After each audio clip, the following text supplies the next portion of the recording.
the, which tells us the faith is a specific body of truth. It's the truth that makes Christianity what Christianity is. Now, these truths would include the doctrine of the Trinity, the inspiration of the Bible, the virgin birth and the deity of Jesus Christ, the bodily resurrection of Christ, the promise of the resurrection of all believers, and the glorious future that believers will have with Christ. Now, these are the basic truths of the faith, without which Christianity would not be Christianity. And the Holy Spirit explicitly states that there will be a specific departure from that faith in the latter times. Now, is this happening today? And to what extent?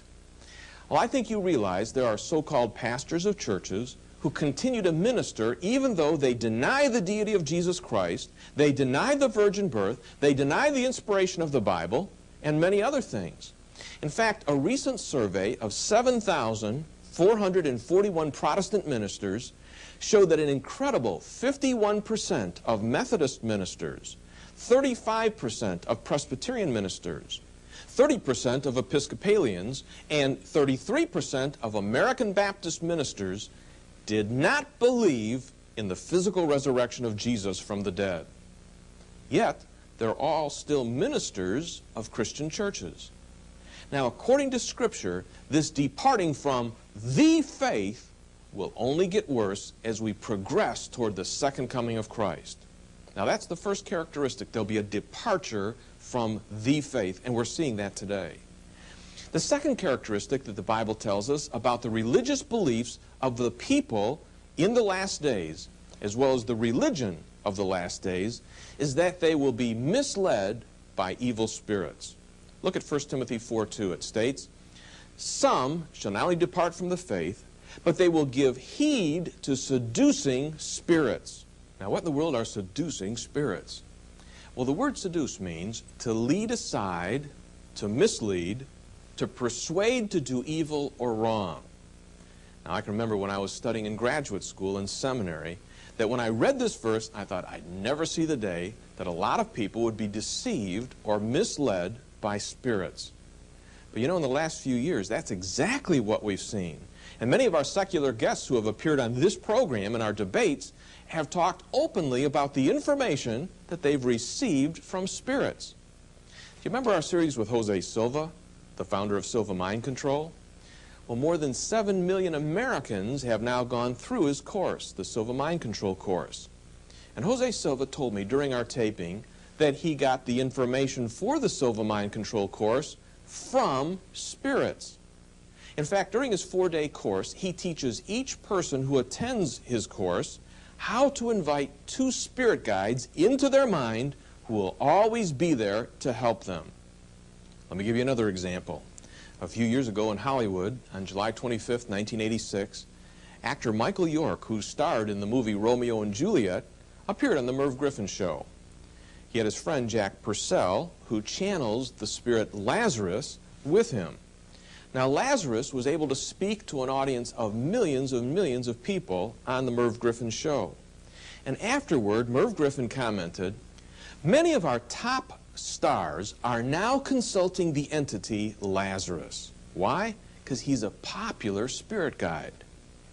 Do you remember actress Sharon Gless, who played Cagney on the hit TV series Cagney and Lacey? Well, Sharon Gless won an Emmy in 1987 for her role on that series. And while she was giving her acceptance speech, she told tens of millions of people who were watching the Emmys that her success on Cagney and Lacey was due to the spirit Lazarus. You remember the TV show Dynasty with Linda Evans?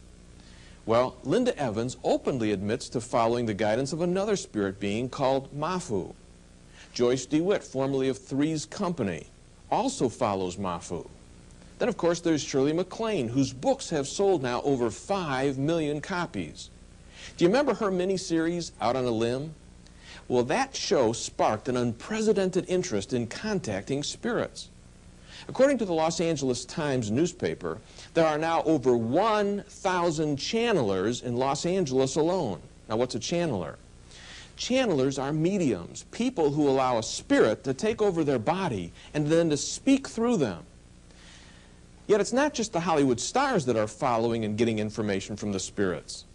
Do you know that some of our leading medical doctors, psychologists, psychiatrists, our leading educators, our scientists, our politicians and writers are also following and getting information from spirits? Let me give you a few examples. Take the area of medicine. Now, Dr. Norman Shealy is a neurosurgeon who has taught at Harvard University. He's the founder of the American Holistic Medical Association. In interviewing this brilliant doctor on our program, he told me that when he makes a diagnosis of a patient using standard medical scientific tests, before he proceeds with implementing his diagnosis, he will call a friend who is a clairvoyant some 1,100 miles away, and he will ask Carolyn Mace her advice. Now, Carolyn Mace goes into a trance and does a psychic scan 1,100 miles away of the patient that is sitting in Dr. Norman Shealy's office. When she's done, she gives her diagnosis over the phone to Dr. Norman Shealy. Now, Norman won't proceed unless both of their diagnoses agree. Now, Dr. Shealy's medical clairvoyant enthusiastically recommends, in her books, spiritual tapes featuring a spirit called Mentor. And she says he's a non-physical, universal teacher who instructs people how to live healthy lives. Then, of course, there's Dr. Bernie Siegel, one of the top medical doctors at Yale University. Now, he learned from oncologist Dr. O. Carl Symington how to meet the spirits. And Bernie Siegel has written about the day that he made contact with his spirit guide. I want you to listen.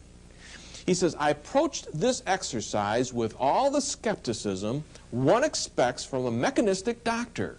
Still, I sat down, closed my eyes, and followed directions. I didn't believe it would work. But if it did, I expected to see at least Jesus or Moses. Who else would dare appear inside a surgeon's head? Instead, he says, I met George, a bearded, long-haired young man wearing an immaculate flowing gown and a skull cap. It was an incredible awakening for me because I hadn't expected anything to happen. George was spontaneous, aware of my feelings, and an excellent advisor. Now realize this man, Bernie Siegel, is one of our top medical doctors at Yale University and teaches all of our other doctors there. In his best-selling book, Love, Medicine, and Miracles, Bernie Siegel tells of how his spirit guide, George, helped him make an important decision. He says, I was toying with the idea of a career change. When I told him, that's George, George explained that I could do more by remaining a surgeon, by changing myself, to help my patients mobilize their mental powers against disease. I could combine the support and guidance of a minister or psychiatrist with the resources and expertise of a physician. I could practice clergery, a term my wife coined. George said, you can go anywhere in the hospital. A clergyman or therapist can't. You are free to supplement medical treatment with love or death and dying counseling in a way that non-physicians are not able to. George has been an invaluable companion ever since his first appearance. Now, the kind of counseling that George was talking to Bernie Siegel about was this mental powers, how to contact their spirit guides. And he's advocating that as a physician, that he continue to be a physician simply because then he could go and tell his other patients not only